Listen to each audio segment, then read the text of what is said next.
kasi gaganituhin siya para humiwalay yung buto niya dun sa balat. Oh.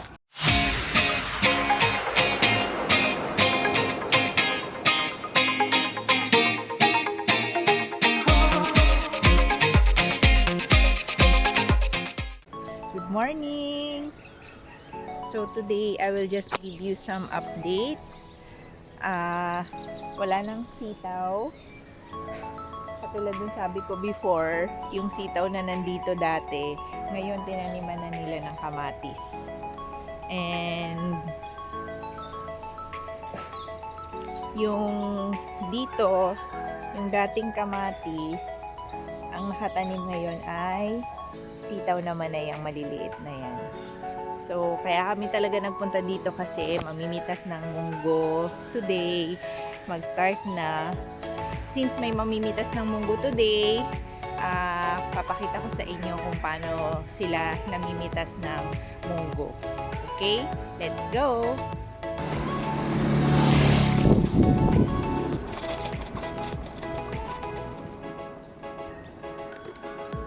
Ano ba, Baya?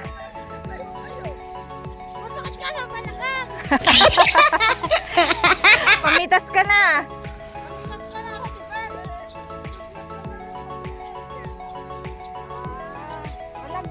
Nakakailan sako na ba kayo? Sa inaanak mo yan. Ha? Ayaw na inaanak mo. Solo raw inaanak mo.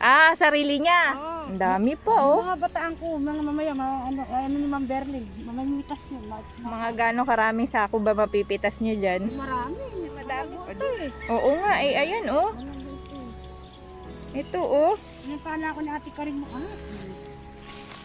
Ito ba, ganito, pinipitas na. Oh, yan, oh, yan. Ano yan? Ano yan? Kaya mamimitas tayo.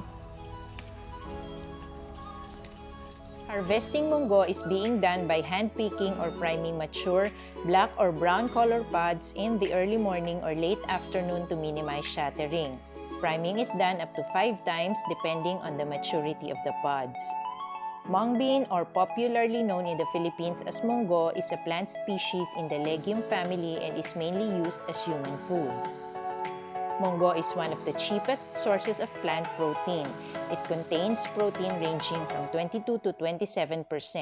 It is also a good source of minerals such as calcium and sodium. Dried Mongo seeds are high in vitamins A and B, while the sprouted Mongo seeds are rich in vitamins B and C. Mongo is drought tolerant and requires a warm climate during its growing period. The temperature and humidity prevailing in the region is suited for optimum yields. Here in the Philippines, Mongo is usually planted just after harvesting rice crops.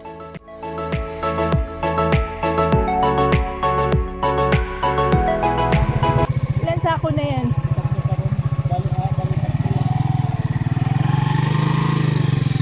Yan ang napitas na munggo. Hello everyone again. So this is the 4th day na ng pamimitas ng munggo. Ayan, namimitas sila ng munggo.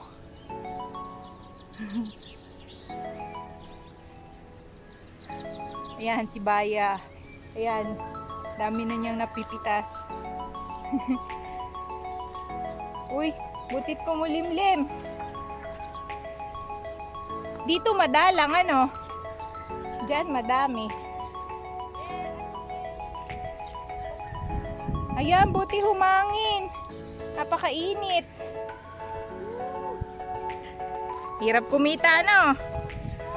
Yes, correct. Tama. Yun nga, baka umulan na naman. Ayan, ganyan lang po paano mamitas ng munggo. Ayan. Ayan, yung kulay brown. Yung kulay green, hilaw pa yan. Ayan, hanggang dun. Ayan, hanggang dun. Puro yan munggo. Munggo, munggo, munggo, munggo.